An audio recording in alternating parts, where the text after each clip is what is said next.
Hello, I'm Lisa Harrison, and today I'm speaking with Inelia Benz. Inelia is the founder of the Ascension101.com website. For me, it's morning, so good morning, Inelia. Hi, good morning to you. It's still daytime where you are, I can see, though. Oh yeah, it's 3 o'clock in the afternoon. Well, 3:30. I came across your story through the interview you did with Bill Ryan, and I thought it was fascinating. And one of the things that I found most fascinating was you're in an enviable, what I would call an enviable position, because most of us, I would think, at some point in our lives, ask the question, why am I here? What's my purpose? And you literally were born with that knowing. Yes, that's right. Yeah, I was actually born with it, but I didn't have vocabulary for it, so I had to wait a few years to be able to interpret it in a way Exactly. that, yeah. Now, the best way I can describe the way I understand your story is through the term walk-in. A lot of us have hmm heard that term before, but I've never heard it applied quite like your story, because when I've heard of a walk-in, it's been usually an adult first and foremost, and it's the result of either an agreement prior to birth that, say, one soul would occupy a body for a certain amount of time and then another one would take over, or it's been the result of an individual really wanting out, really wanting to die. And hmm so an agreement then comes in that, okay, well, you can go and I'll take over. Or it's the result of an accident, where somebody has died and it's body's up for grabs. Um, Yes. but in your situation, you had that agreement and walked in, so to speak, while your mother was actually in labour. That's right, yes. I don't exactly remember if it was just as the baby was born or just before it, but that the actual baby and the being and the soul that was in the baby weren't meant to stay. They were like they were going to die because they had certain physical disabilities that wouldn't allow them to live. And when the request went out to the body being to say, look, can you hang out, stay alive so that I can come in, there was a resistance because it was its last kind of incarnation here on the planet as a body. Because I think that the bodies, as well as the beings, have a evolutionary path, and the human body being the most conscious of the physical manifestation of life. So for example, a sentient life, you would have a tree or an animal, and then once it gets to a human level of sophistication, then, and because of the being as well, being inside the body, would have a use of the body and also a kind of mutual training that they go through. And the one that I went into was done because it was tired. It had done its mission on the planet and it was about to leave. So we had to ask it for agreement for it, to have basically a life, another life. And it said yes eventually. And that's when I remember kind of embodying the body, going into the body. And it was I don't know if it was different to other people, but the way that I experienced it was very much like trying to work from a distance, trying to make it work and learn and do things which wasn't working very well. And it was the body who said, no, you actually have to go in and learn with the body, like a mutual programming of, this is a hand and this is how you move it and everything. Um, and the memories I have are very kind of a little bit here, a little bit there, throughout the years. It's not a continuous, that I remember everything type thing. Although for until I was a teenager, I did remember, I had full recall. But after that, it probably got a bit crowded up there. Yeah. So I started forgetting like the normal, regular memory that people would have. Well, Yeah. that brings up a couple of questions for me. Firstly, you said that Mm. the body had um, illnesses or disabilities that wouldn't have allowed it to. So how did you overcome those? I mean, were you physically born with issues? Yes, but there was a couple of major things. There was a fault in the heart, and there was something wrong with the digestive system and the liver. And there were other things as well. And the main one were fixed, but only to a level that would allow a normal life. So they weren't fixed completely, right? And so that allowed me to live a pretty normal life throughout infancy, young adult. But I had growth problems. I wasn't growing properly, like the average size. I was very, very small. I was suffering from malnutrition all the time, even though I was eating regularly normal food. That's also partly because of the density of the food. My body just couldn't take it, because part of what happened, I think it was just before the body was born, was that it became lighter somehow. It wasn't as dense as a normal human body. And because otherwise it would kind of burn up, the vibration. Now it's normal for kids to be born that are high vibrational, but I was born in the 60s, and then the waves were coming in, but it wasn't a very, what's the word? The environment wasn't welcoming. Yes, I see. Yeah. And then with regards to the illnesses, the heart condition was made so that it was basically, I could survive, but it wasn't fixed completely until I was 18 years old. When I was 18, because I used to have to go to hospital and have tests done between when I was a teenager every month, because they could see the heart growing because it was faulty. And when I was 18, I became pregnant with my first baby. And the doctor said, "I'm sorry, you can't have any children because you're not going to survive the pregnancy or the birth because your heart's not strong enough." So the doctor said, "You've got to have an abortion." And I said, "No, I'm not." This is my baby and I'm going to have it. And I remember I spent a week, they gave me like an appointment for a week later because they sent me home to think about it, right? So I went home, and throughout that week, I just knew that I was going to be all better by the time I got back to the hospital. And by the time I got back, they were saying the same thing. And I said, no, check me up because my heart is perfectly fine now. And they say, no, it isn't, because they had years of, all the tests done and everything saying it wasn't. So no, really, test it. And at first, one of the doctor, like, with that, I can't remember the name of it, and I listened to my heart, and then listened again and listened some more, and he was saying, "Oh, it sounds normal. Let's send you over to this other section of the hospital where all my results were and stuff." So I went over there, and they hooked me up to one of the bigger machines, and it was all perfectly fine. So how do you think you healed your heart? Was it simply a decision? It was a decision. Yeah, it was a disagreement with me having to abort my baby because I wasn't well enough. And also, it was a very conscious restructuring of the heart because it was a genetic malfunction. It wasn't that my heart was injured at any time, right? It was actually a fault within the heart. One of the valves or a couple of the valves or something was wrong with it. And then it was fixed. It was working, and it's like a perfectly healthy heart. And you've gone on to have more children, haven't you? Oh yeah, I have 4. 4. Well, congratulations. Thank you, yes. Although it was really difficult for my body to have babies, I nearly went with a couple of them, and I actually had 7 pregnancies, and I was only able to take 4 to full term because my body really is not very strong, unfortunately. I have a question in regards to growing up, the environment you grew up in, because you've come in a rather unique little human being with memories and knowing. What was the family environment like? I mean, did they understand you, or were they frightened by you, or? Well, both.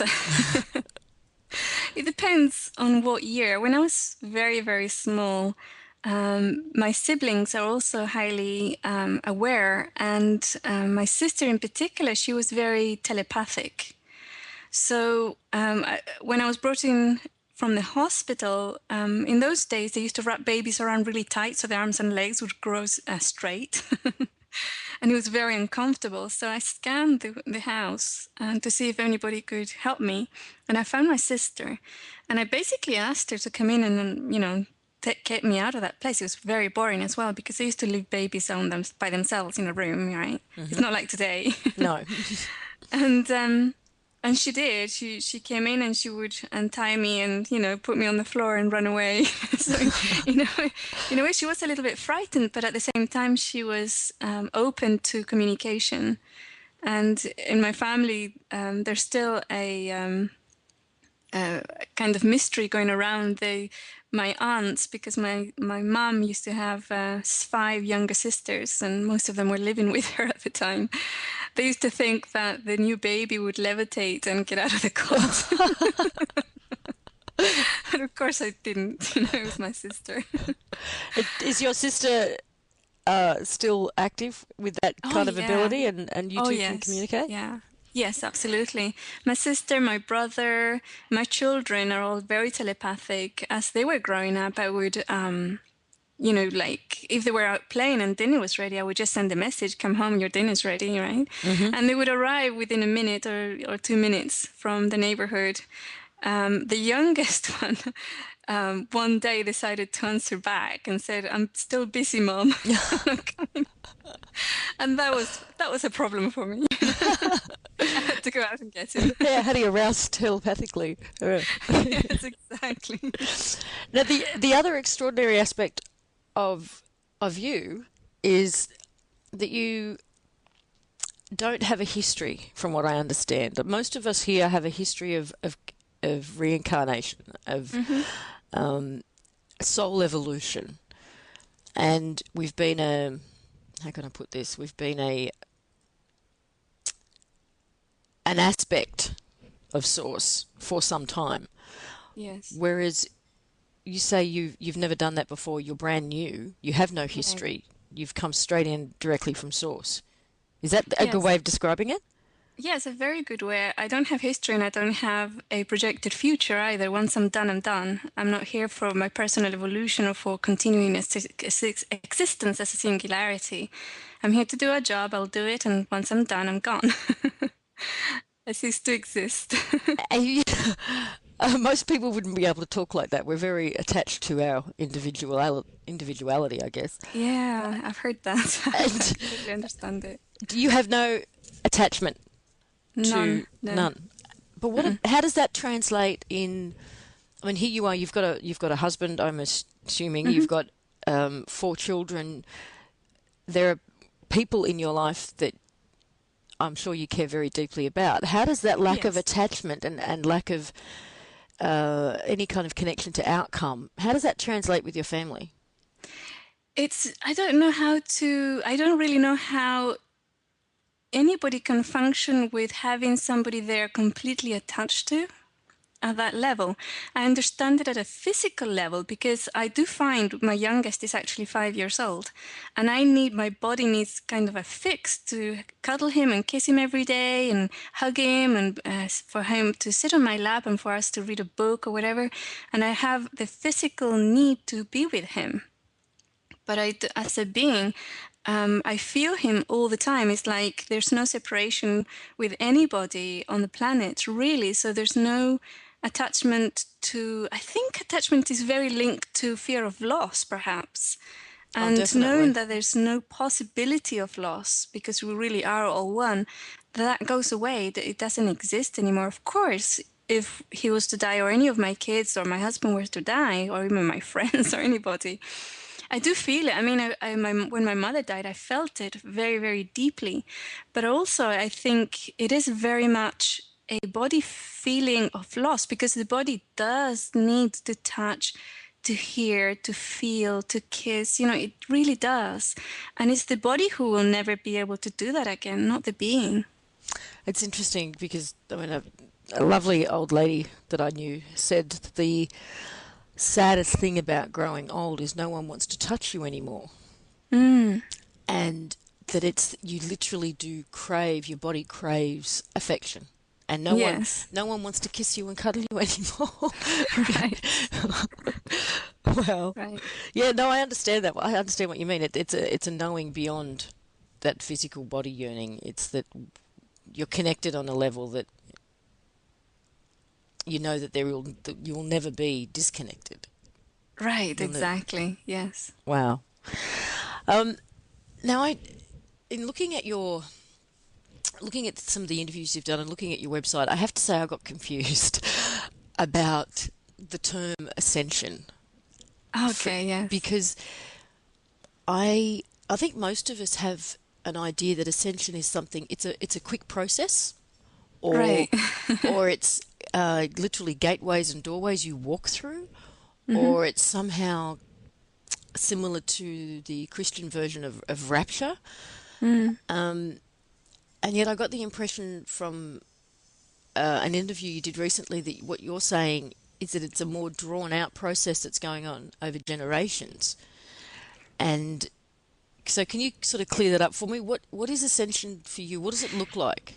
Yeah, for Ascension, basically, for me as an individual or for a single person, would be an expansion of their awareness. So as they become more aware of what's out there, and they become aware, as in consciously aware and able to experience the different dimensions, the higher vibrational existence, levels of existence and experience that they have access to. That would be what I call ascension. The lower the awareness, the smaller their awareness, their ascension. So basically, or their level of awareness is the smaller their circle, or theirs. For example, if somebody is in a state of depression, all they will see is blackness, and they will only be aware of themselves and their own pain. But as soon as they start looking outwards and start seeing the environment and the other people there, and their awareness expands towards them or towards that type of level, they start coming out of that depression because their awareness expands. And it's an ascension process. Is basically not everybody on the planet is going to reach the same level of ascension at one time. People have been reaching their maximum level of awareness within a human body forever since humanity began. But the difference between an individual doing it, an individual in expanding their level of awareness, and even expanding is kind of a false, because it's very hard to say it in human language, a false kind of image, because the expansion goes inwards as well as outwards, right? Right. So if you expand your awareness inwardly, then you go into the place of that universal consciousness that you are. And so, but so individuals can do this at any time, whenever they choose to, and they start doing the work, and there's an intention that they want to, and how long they want to take is up to them. Somebody could do it in a few seconds. Somebody else can take many lifetimes, and it's all very much depends both on what they want to do, the journey they want to take, and also the programs and the beliefs that they have adopted. And as a collective, we are actually already separated from those who don't want to expand their awareness. That happened at the end of August. So they are kind of gone into their own universe of very, very solid matter. And as we move as a collective towards an expansion of awareness, we also have an expansion of ability of what we can do. Because the more you expand your awareness, the more you're able to affect what you're aware of. So you can affect your physical environment, you can affect the other people around you, and all through agreement and through intention. Okay. So that can so Yeah, as a no, collective, you said something that, sorry, you said something then that just made sense to me on a very personal level, because how can I start that? Are you aware of Dolores Cannon? I've been sent a few links. I still haven't read her. Okay, her well, she work. talks about the two Earths. That there is Okay. that there's literally sort of Earth is going to split, almost like a cell, from a single to a double cell is going to split, and you're going to have one Earth that's going to continue along this sort of dark 3D paradigm, and one that's 5D. That's simplifying it a great deal, but Right. that's essentially Yeah. it. And then I did read that you said the Earth split in August. Yes. And for me personally, August was a very, very hard month. It was a very I felt a lot of fear. I felt a lot of pressure. I felt a lot of negative energy. And then at the end of August, literally, I think I woke up on the 1st of September and felt different. It was all gone. Yes. And now I'm feeling again this pressure building and Yeah. this like a bubble that's just about to burst, but it's a very positive one, as opposed to all the negative energy I was feeling in August. So can you just describe a little bit more about what you think happened during August? Yeah, especially the last 2 weeks of August, so even the last week of August, I don't exactly know the mechanics of it because I was asked to remove myself from from the reality matrix. So I was out of, I wasn't hearing, I wasn't actually here for that period of time. But from what I could observe and from the feedback that I've had and the emails I received, it appears that that's when it happened, that split of those who want to continue the evolutionary process in a very solid environment have moved that universe or that reality, and the ones that want to continue in a more empowered way and more aware way and experience another level of existence have continued. And it does look like two different planets, two different realities, really, two different universes.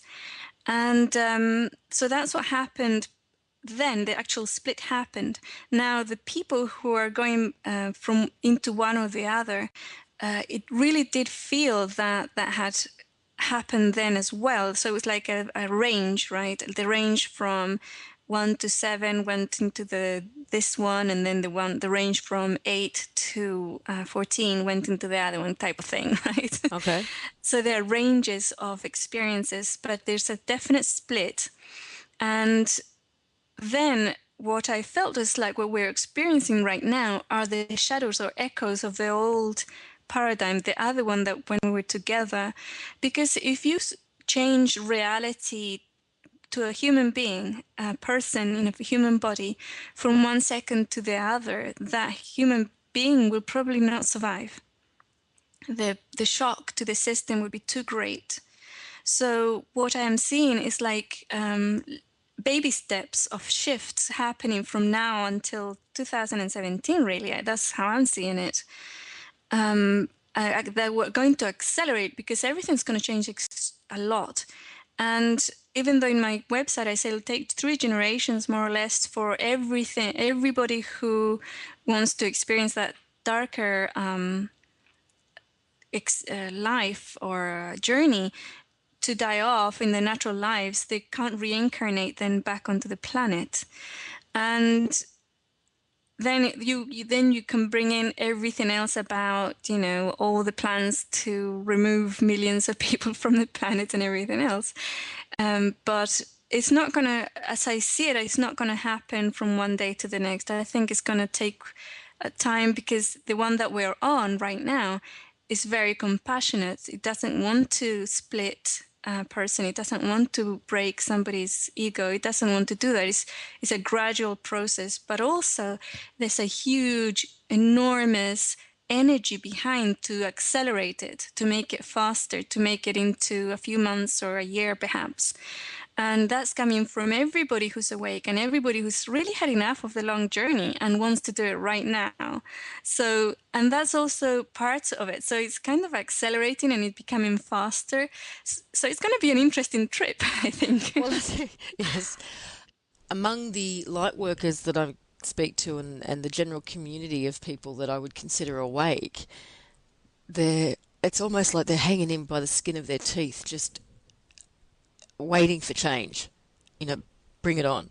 Yes. So the idea that it may go on for generations is very disheartening, but I understand what you're saying, that I to see that the change that we are going to experience over the next year is just going to be phenomenal. Yeah, absolutely. I mean, the level we're at now is not going to take 3 generations, but the level to where we can reach is so out of anybody's even imagination.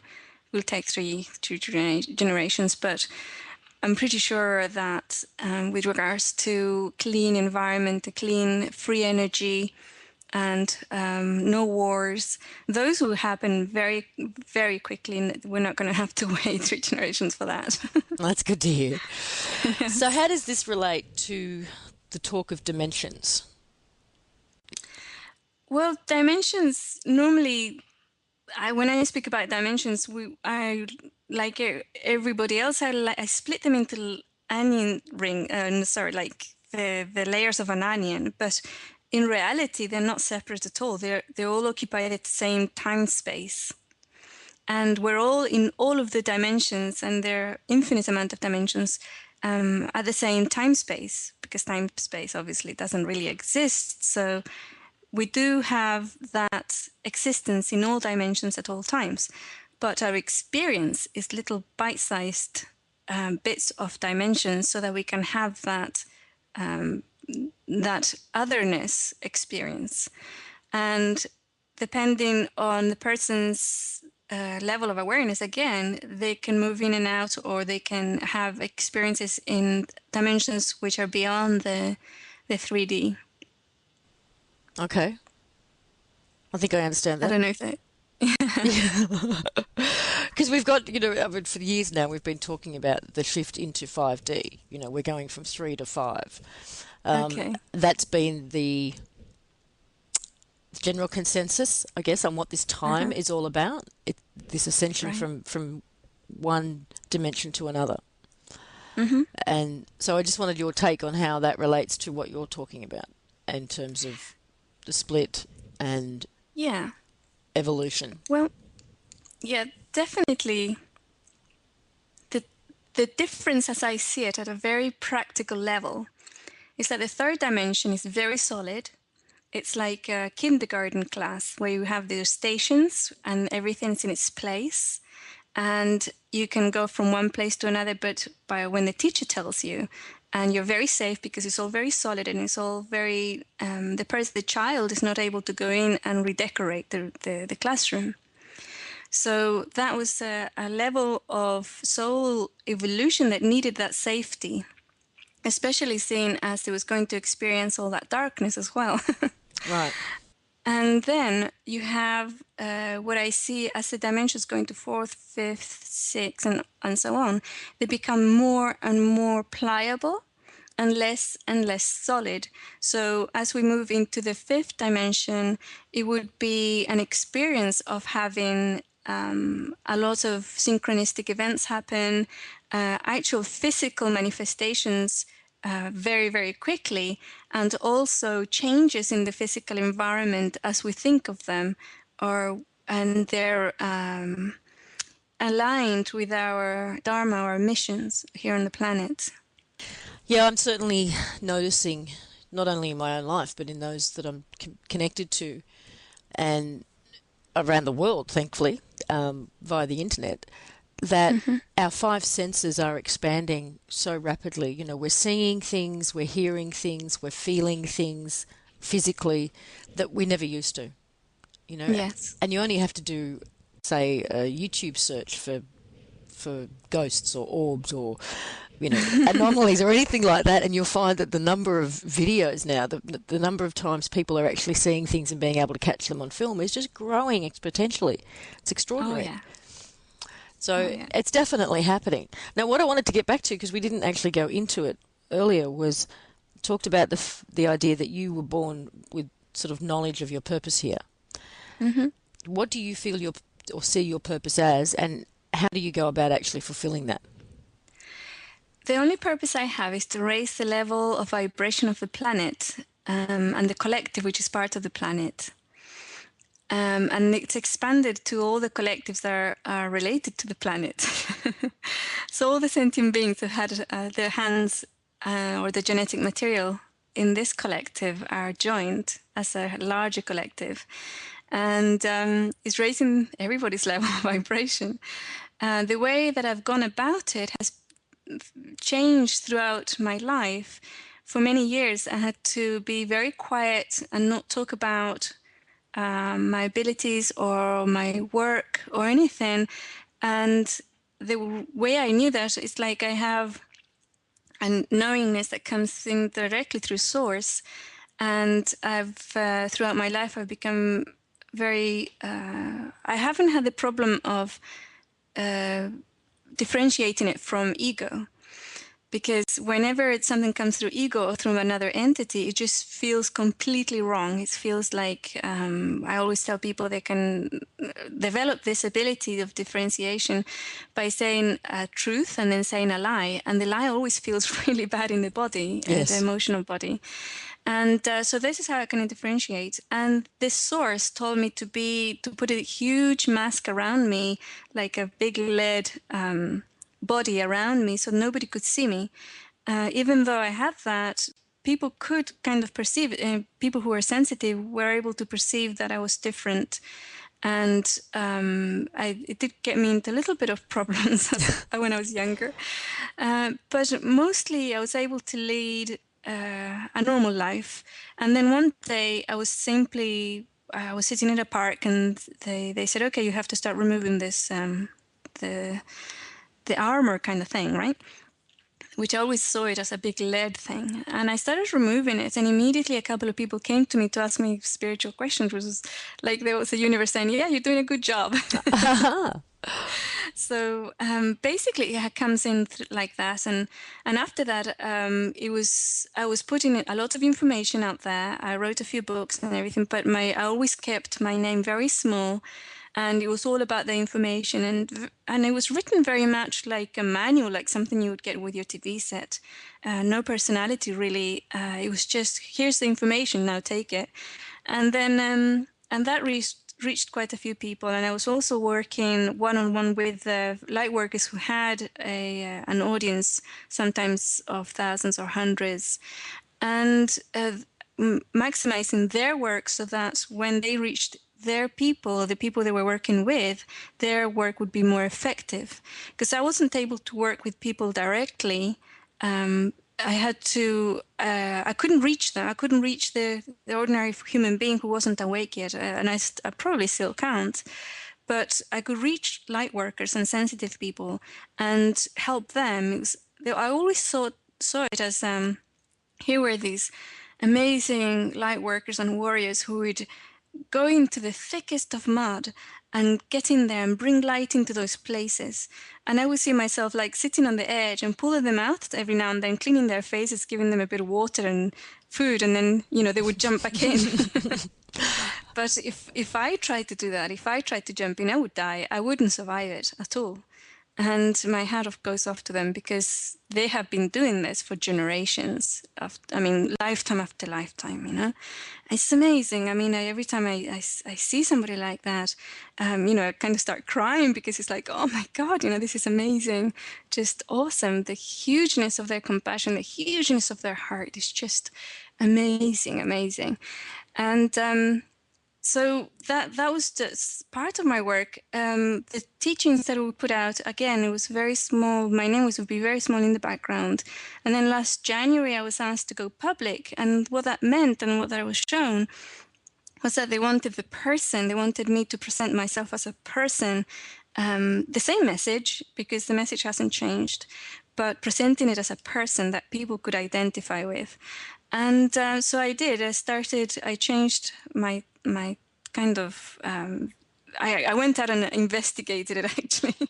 I went out and I went to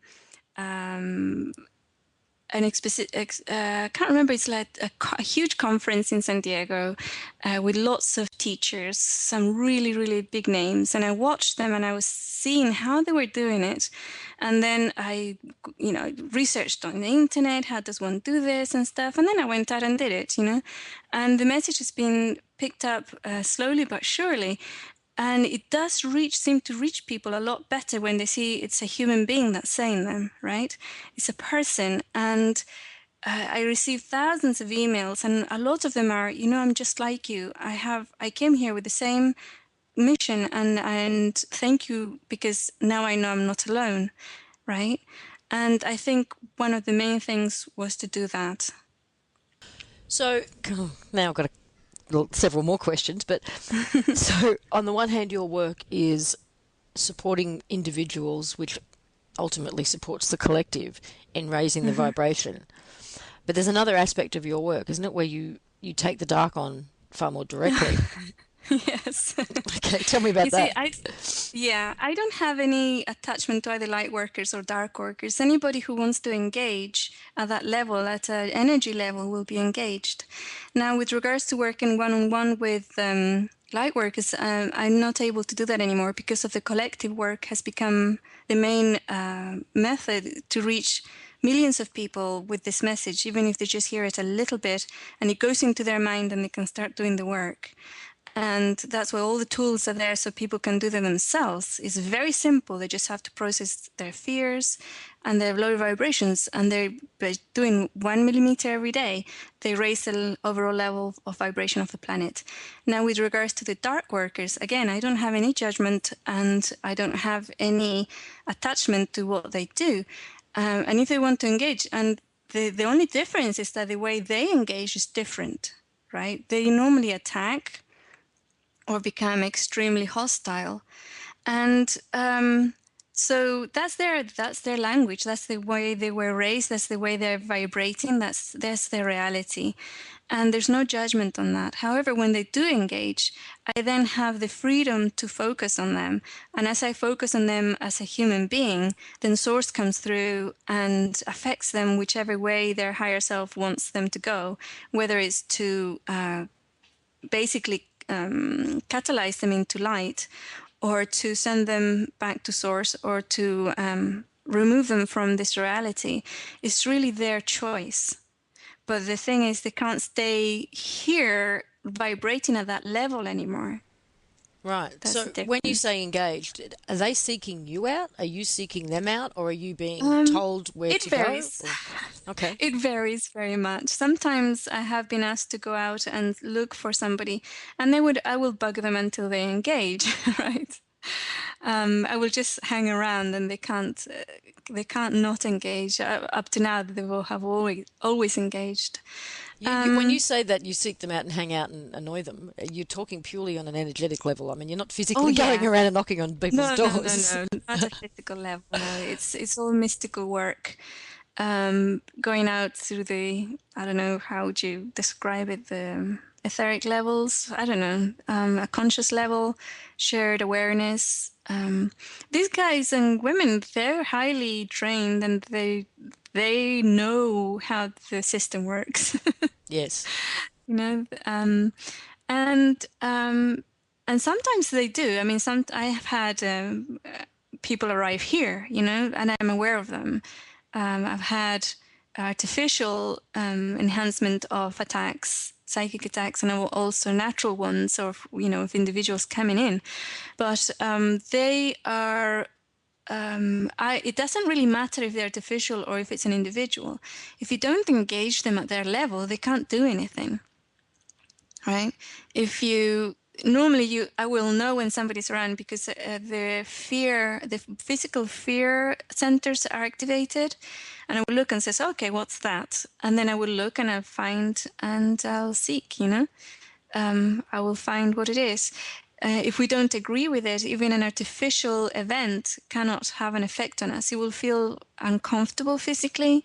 They do have the technology to transmit these vibrations into single persons, and they do feel uncomfortable. But once you realize it's artificial, it just feels like heat on the body or an itch or something that's uncomfortable physically, but it's not really affecting you at any other level.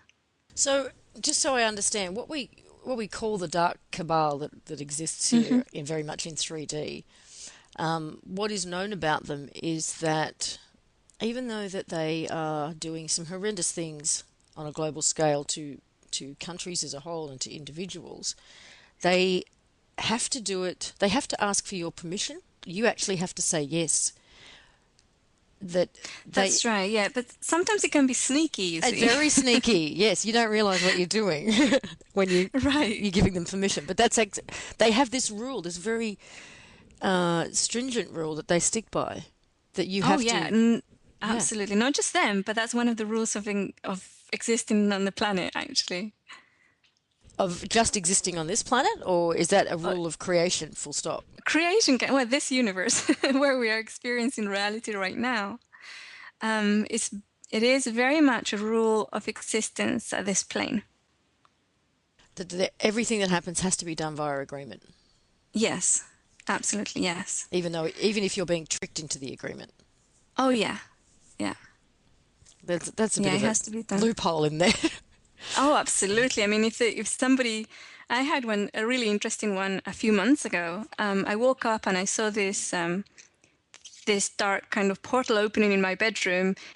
I was kind of in that space between awake and asleep. And I could sense some being, like it was really scary looking being coming through. And when I felt that fear, that was the agreement coming out, right? I'm a scary being, And if I said, "Oh my goodness, you're very scary," that would have been my agreement for them to come in, Okay. right? And to affect me at that level. But when I looked at them, I thought, "Oh, it's just a being," And I just started processing that fear very quickly, and it was gone. And then the portal just closed and it was gone because the agreement wasn't there. Uh-huh. The agreement of I'm going to engage this being at a vibrational level of fear wasn't there.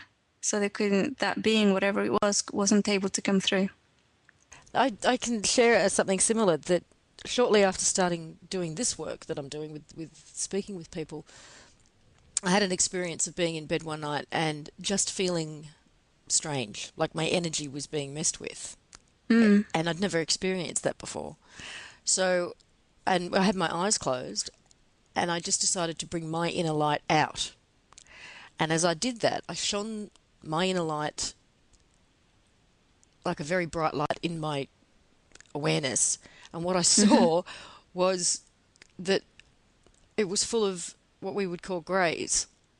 There was about 20 or 30 of them. My space was full of them.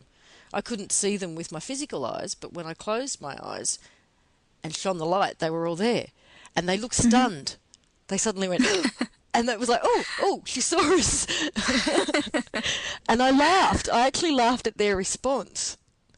Because my initial reaction was, oh, hang on. What's going on here? And then they looked shocked and I laughed and they left. And Yeah. it was extraordinary. It hasn't happened since. Yeah, I mean, it is. And this agreement is not just about mystical work. This agreement also goes even at a physical level. Nothing can happen to a person physically unless they agree with it. And again, it can be a sneaky agreement that was, Right. taken out. But yeah. You mentioned earlier the message. What is your message?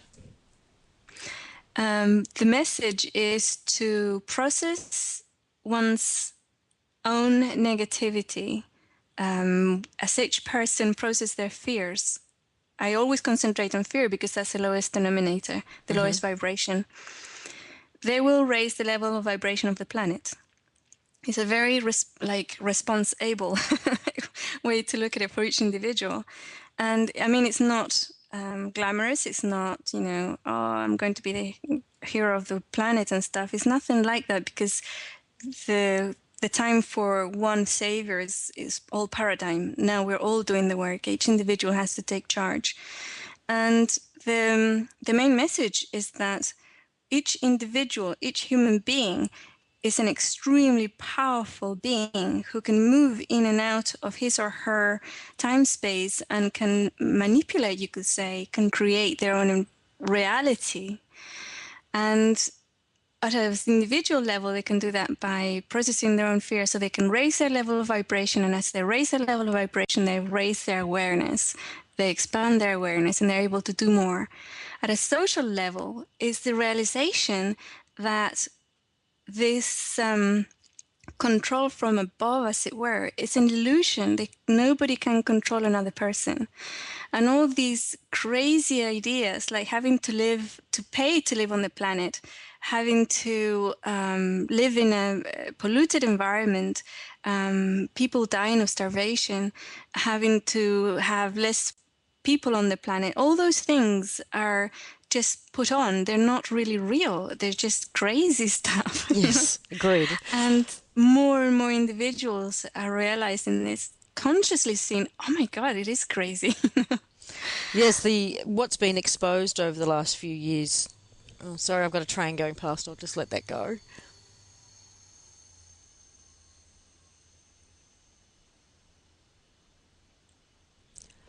What has been exposed? You know, we've had the banking system exposed for what it is. We've had the media exposed for what it is. We've had pharmaceutical industry exposed for what it is. People are really, really waking up to the bigger picture, I guess. Yes. Of just how controlled and convoluted and fraudulent our lifestyles are, because we're told this is how it's supposed to be, this is what you need to do.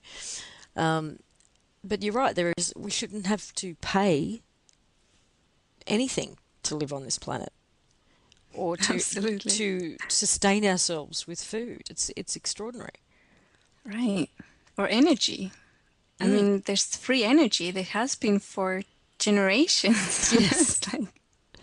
And that's coming out now more and more as well. Oh, yeah. I mean, that's just the proof of it. There has never been, at any time in history, so many light workers, awake people, so many teachers, and so much access to information because we have the internet. To anybody who wants it, this is a first in human history, recorded history as we know it, right? And it's amazing. It's everywhere. Even the entire collective now is aware of being able, the word manifestation, and that they can do it, you know? So at the same time that there are many people who have incarnated to be here at this time, are we also being supported by what we would call ET races on the 3D level? I think that the ET races that are hanging around, and there's hundreds of them, and there's not just one or two, are here for various reasons. Some of them have had their own beings incarnated into human form, so they have a connection to the collective and a connection to what's happening. So they look after their own, they make sure that everything's going to plan. Is there work in direct response to the human call? I think it is, to the planetary call. But at the same time, they have a lot of gaining from this experience. There's also the feeling of those beings, sentient beings, who had a hand on our creation as a species and as a planet. And as a human person, one would normally kind of react to them with reverence because they would feel to be godlike. But they are just sentient beings, just like us, you see. And because they had a hand in what was happening or our existence, when we make the jump, or as we make this jump, they're jumping too. I don't know what level of awareness they'll reach. Wow, okay. But there too, you know, it's like, it's not about just poor humans, they need help. It's a kind of a working together, and there are no, at a certain level of awareness, there isn't a hierarchy, and there isn't one victim and one aggressor. They don't exist. It's just with different vibrations and different experiences. Yes. Yeah, I think we are slowly but surely losing that victim mentality. Yeah. And funnily enough, I mean, people have a reaction when one says, "Oh, you have a victim mentality," you know, obviously.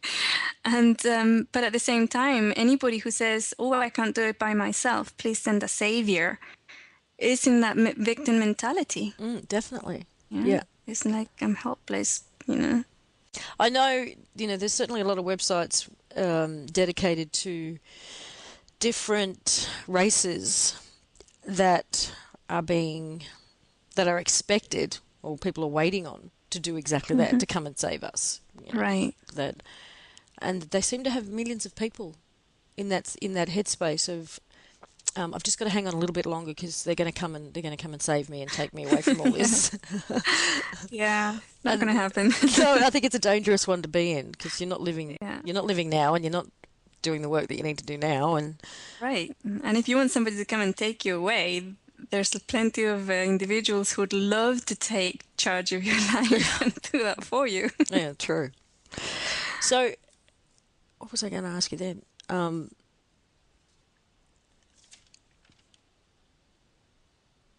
The That's right. You did talk about the skills that we have, and you certainly seem to have some extraordinary skills. But I just wanted to get clear on things like telepathy or telekinesis, or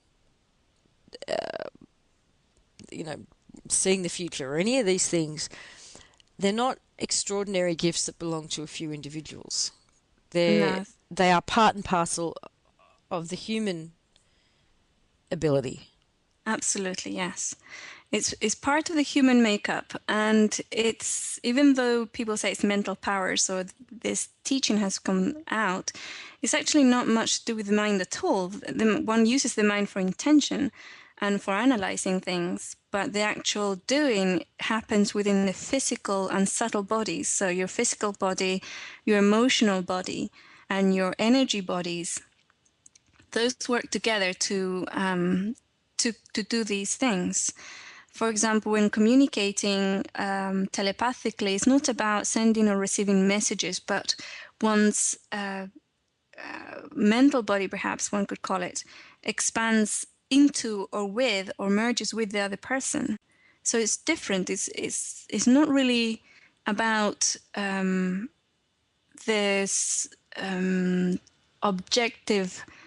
objectifying the external. It's because everything, if you look at it this way, everything that you're experiencing right now, even the solidity of your desk or your chair where you're at the moment, is an experience that you're having inside your mind, because it's all about the feedback that your body is interpreting within your brain, right?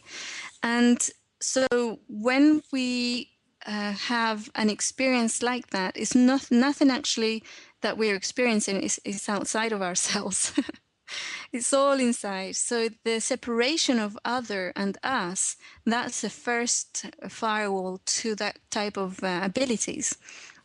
Once we realize everything's happening inside of us, then the expansion to, I can experience what that person is experiencing right now, and I can hear and feel their thoughts, or I can move the object, whatever, becomes much less difficult. And it's about using the emotional body, using the subtle bodies. It's not about the mind much at all, actually. So are these abilities going to just sort of automatically come online, so to speak, as time goes on and as we evolve, or are we going to have to work at bringing them online? What I've found from individuals that I know, the more they process their own fear, the more abilities they have and they gain. And I have also seen that any kind of meditative practice, as like a Buddhist practice or something like that, will increase a person's abilities. But a lot of these religions will have a lot, will not advertise the fact, because then, you see, when people become obsessed with just their abilities, they lose their way. Yes. And why do you want to move a salt shaker across the table when you can just pick it up with your hands and move it, right? It has no added benefit to the person. However, if it comes as a secondary effect of their own personal evolution, then when they do have these abilities start manifesting, or they start using them, they will know why and how and what for. Right. Not for party tricks. Right. Not for party tricks, yes. Okay. Yeah. No, excuse me. You talked about on one of your videos the ability when you were quite young to download information. And I had the image from the Matrix movie, you know, when she needs to fly a helicopter, and she literally just downloads the information on how to fly a helicopter. And when I remember watching that movie thinking, that's how we should all be operating. That Yeah. seems natural to me, that if we need to do something, we just literally download the information from the collective consciousness. It's there. Right. Yes. Um, Yeah. have you lost that ability, or do you still do it? Um, not completely. I haven't been able to download like a full language anymore, and I'm not really sure why. A friend of mine said it's probably because if you did, you'd become a circus kind of Circus freak. a circus freak, you know. And even if I did it, it's like, what for? I mean, I'd love to do it again. I am able, according to others, even though for me, I've always spoken in my own language, but other people have told me when somebody needs help and they're speaking in another language, apparently I will go out and when I'm speaking to them, I'm speaking to them in their language. But I don't have any proof of it because as far as I was concerned, I was speaking my own language at the time. So I think it's possible to do it that way. I know that as a teenager and even when I went to college in my 20s, I was able to be able to do the exams as long as the teacher or the professor was in the room. I was able to do the exams no problem because I was able to tap into what they had. So I had like, you know, very good marks.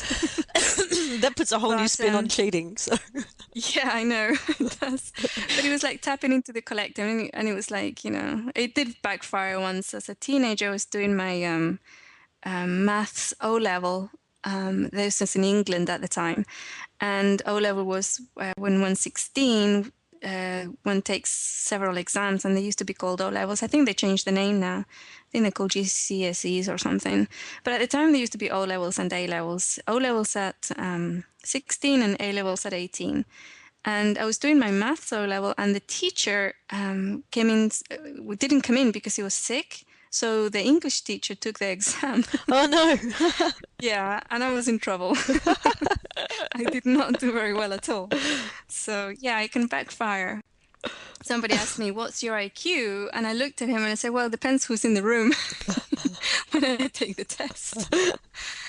Because it does. I mean, even now, it will work that way very much. If there's somebody who is extremely good at language, I can tap into that and become very articulate.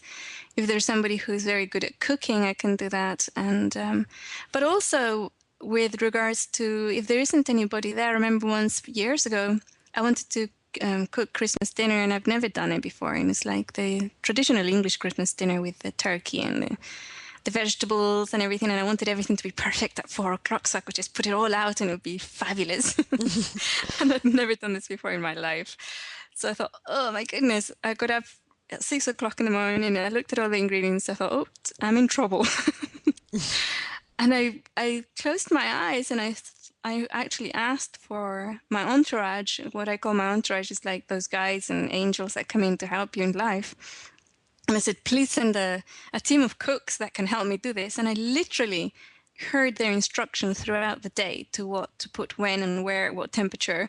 And it was amazing. I've never been able to do it again. But it was just the most amazing experience. And at 4 o'clock, everything went on the table and we all sat down to eat our Christmas dinner. It was just perfect. I couldn't have been better. Everything was absolutely perfect. Well, that sounds different to sort of tapping into collective consciousness. On the one hand, you're tapping into an individual's consciousness. Yes. And on the other hand, it's almost like individual's consciousness, but on a different level. Right. Is it the same thing? I think so, because the collective is made up of singularities, right? Many individuals. And some individuals will hold or be part of a body of information while others won't. So if you have one of those individuals or you tap into them, you can actually download the information much easier. That's how I saw it, at a very mechanical level.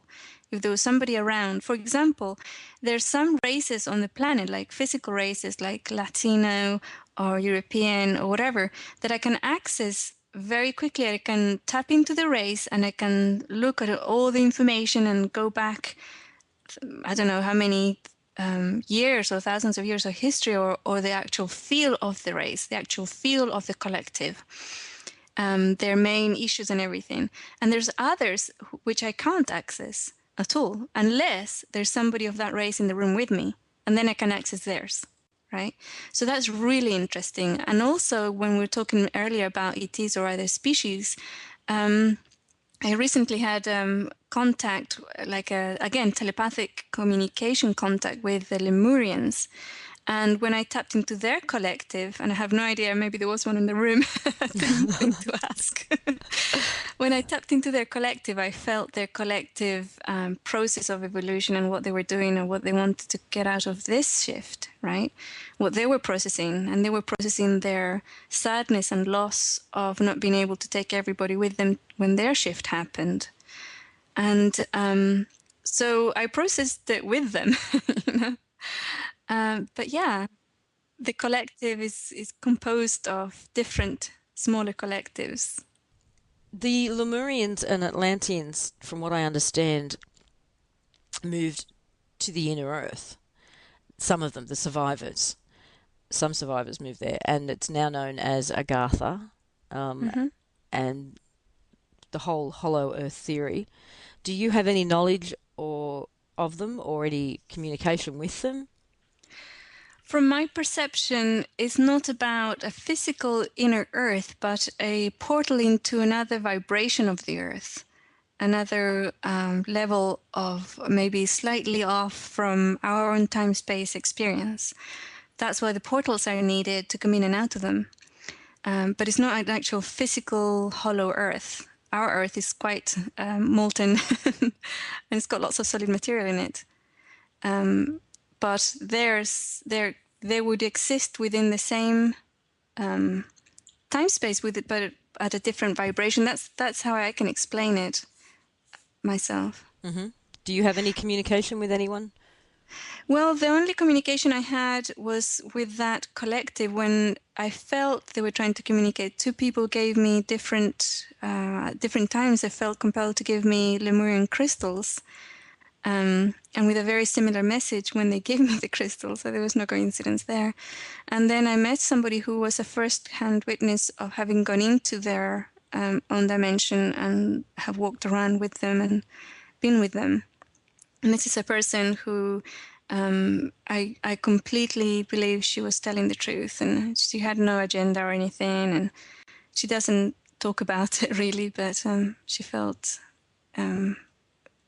that she could tell me the story. And this happened before she was even aware of Lemurians, and she had to investigate and later learned who they were. Okay. Yeah. Well, we've certainly covered a lot in about an hour.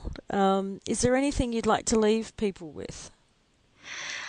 I'd like to say that it really is about each of us spending some time every day both processing our fears or our other negative emotions, and also infusing ourselves with light and love.